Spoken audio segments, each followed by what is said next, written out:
First and foremost, Cam Newton is now the Patriots quarterback. What?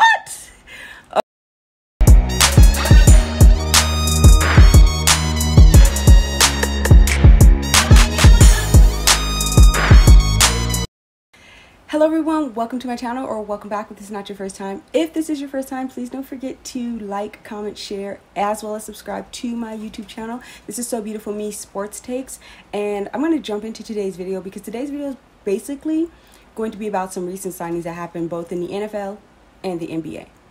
First and foremost, Cam Newton is now the Patriots quarterback.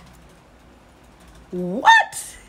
Okay, no, Cam Newton is the Patriots, the New England Patriots quarterback. As well as J.R. Smith signed with the Los Angeles Lakers because Avery Bradley opted out to play the remainder of the season. We're going to get into that today video. So, the first thing I'm going to start off with is Cam Newton. Okay, you have to be sleeping under a rock, or you just don't watch NFL, or whatever, maybe you don't support it anymore. With that being said, doesn't matter. Tom Brady was literally a quarterback for the Patriots for all the time I can remember, at least for the time I've been into football. Recently, he went to the Tampa Bay Buccaneers, and it was the most surprising release of a quarterback to me, because when you're talking about Tom Brady is the GOAT. There is not a quarterback better than Tom Brady. You let go of a 10-year quarterback, a GOAT quarterback who won your team 6, not 1, not 2, not 3. You know what Kobe said, not 4, 5, but he actually had 6 Super Bowls. You know how hard it is for a team to even win Super Bowls? But we all know that the New England Patriots was dominating the Super Bowl. For the last few years, they were the best team. But with that being said, Tom Brady's no longer a Patriot, and recently, the Patriots signed Cam Newton. That was it just hit and it was all over the place. The reason why that signing was so significant was, one, everybody kind of knows what the Carolina Panthers did to Cam Newton.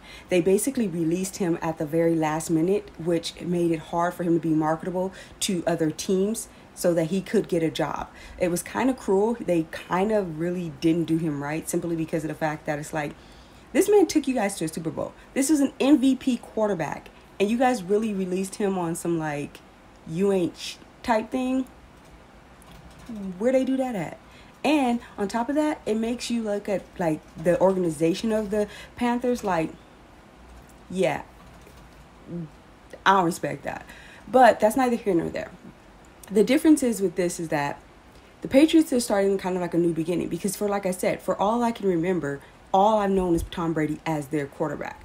So a lot of people were speculating who would be, and I even had mentioned once Tom Brady went to the Buccaneers, I had mentioned well, Newton's open, he's available. But I kind of was far-fetching, thinking that would never happen. Other people were saying it too, but it's the New England Patriots. I'm not trying to be funny. I know that previously they've had black athletes and quarterbacks, pardon me. But I wasn't expecting that. In 2020, and how some of the high race division that's out there in Massachusetts, that was shocking. But we're not talking about that. We're just trying to talk about how significant and who will have the biggest impact from the fact that Cam Newton being on the Patriots versus Tom Brady being on Tampa Bay Buccaneers. How does this all play out? To me, it's kind of interesting, because if you look at the dynamics of everything, Tom Brady has to prove he can win without Bill Belichick. Bill Belichick has to try to prove that he can win without Tom Brady. And then you have Cam Newton, who's been injured, who has to come back and prove to the league that he still has it, because he was injured. He wasn't the same quarterback he had been. And so that's one of the reasons why he was released. But like I said, they didn't handle that release well. But at the same token of time, I feel like people forget how good players are when they get injured or they have time off, because Cam Newton is very athletic, and you're getting a complete different quarterback from what you get in, of course, Tom Brady, who's a thrower, who is the best quarterback, versus where you're getting with Cam Newton. With Cam Newton, you're basically getting a quarterback who is able to throw, but also has the ability to run. So this changes the whole dynamic of the offense for the New England Patriots to me, because you have a much better athletic quarterback in Cam Newton than you did in Tom Brady. Now, I say that, and I don't want people to get like, oh, what are you talking about? Tom Brady's not athletic. Common sense, Tom Brady is a GOAT quarterback to me. Of course, he's athletic, but Tom Brady is not a runner. Cam Newton gives you running game, which can change the offense, can change a lot of dynamics when you're speaking of having to defend a quarterback who also can throw as well as run out the pocket. That's going to be significantly different from the Patriots, who they've always been. So I think that this is going to be a very interesting, dynamic when the NFL returns, because I really want to know which team is going to do better. Like, will the New England Patriots be the better team, or will the Tampa Bay Buccaneers be the better team? I think that's where everyone's at. I would like to hear you guys' opinion on it, because I feel like this made things a little interesting. This made things a lot interesting, actually, because you're looking at a point where they got something to prove. All three of these people, when you're speaking of Tom Brady, Bill Belichick, as well as Cam Newton, they all have something to prove. So who will be the one who proves the most? We got to stay tuned. So the second part of this video is going to be the Los Angeles Lakers signing J.R. Smith. I'm not happy about the signing. I'm just going to keep it real. I do not like J.R. Smith. I do not like him as a player. I do not like him as a person. I just don't like him. At the same time, I just got to chuck it up and let it go, because he's on the team. Hopefully, he doesn't have a big role. I don't suspect that. He wouldn't even been on the team, but Avery Bradley was one of the players who opted out of the NBA season due to family, his son, and we all respect that decision, so that's not even, neither here nor there. The downside is that J.R. Smith was the best option, but J.R. Smith is still J.R. Smith. Now, I think people are stuck on this whole, oh, he lost LeBron the finals in 2018. It was one big little mistake play. He's not that bad. No. J.R. Smith has a history. J.R. Smith had been good before. He was as a Nugget. I feel like he even played good in New York. But J.R. Smith has fallen off over the years. And it's not due to age and things like that. It's just due to focus to me. So my biggest thing with J.R. Smith becoming on our team is that he's streaky.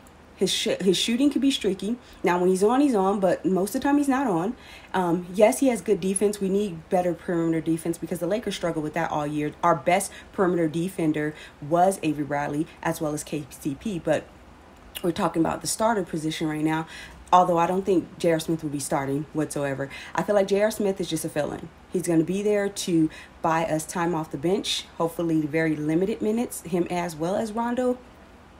But basically, I feel like he's going to be there. He's going to be a fill-in. He's going to do what he needs to do, hopefully, which is come in, play good defense, don't mess up too much, hopefully, make a shot or two, and then I'll be okay.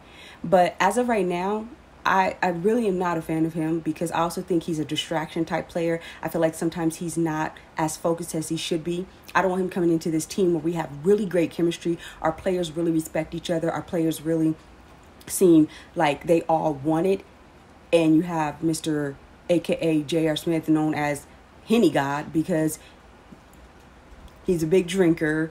He likes to smoke. He does all the stuff that I feel like I don't want associated with my team. I don't really care what they do in their personal lives, but I'm just saying he's just sometimes not been the best type of player you want when you're speaking of going to a championship run. Plus, he hasn't played in months. So you don't really know what you're getting. I mean, yeah, you get these footages and they're working out. And I'm sure the Lakers, they did work him out previously. So I'm sure that they did their research. I'm sure they took the best option. I get it. It's just my fear is that I don't want him coming on our team and not understanding what we're doing. Because we're not playing games. We are playing to win a title. So if you're not prepared for that and you're not prepared to come in there and give us valuable minutes, I don't want you. Point blank period. And that goes for every player. But with that being said, we got AD and LeBron. I feel like with AD and LeBron, we're pretty much set. Anyways, I mean, we're just getting players surrounded around him that can do what they need to do and play their roles, you know, as role players. Because at the end of the day, the majority of the points, the majority of offense, the majority of things are going to go through AD and LeBron. And then you have Kuz and things like that. So, and KCP, Caruso, you have other players. I already know the rotation because of the fact is that Frank Vogel is probably not going to be rotating all these guys there. But at the same time, I just don't want him to be that distraction player that he's been. And that's my biggest thing. But hopefully he proves me wrong. He's a professional. He comes in, handles business. And he's going to get a ring as a Laker. And I never wanted him the honor of actually wearing purple and gold.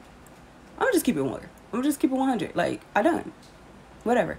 But anyways, he's here. Season's going to start. Everything is a go. We have the NBA schedule that's out, which I will be talking about in my next video because it's quite interesting what the NBA did. We'll get into that in the next video. As far as this video, I want to say thank you so much for watching. Please do not forget to comment your views on this. You know, are you a fan of the J.R. Smith signing? Did you suspect Cam Newton would be a New England Patriot? Like, what? And, you know, give me your feedback because I'd like to know. With that being said, I appreciate you watching. Thank you so much, and I'll see you in the next video. Peace.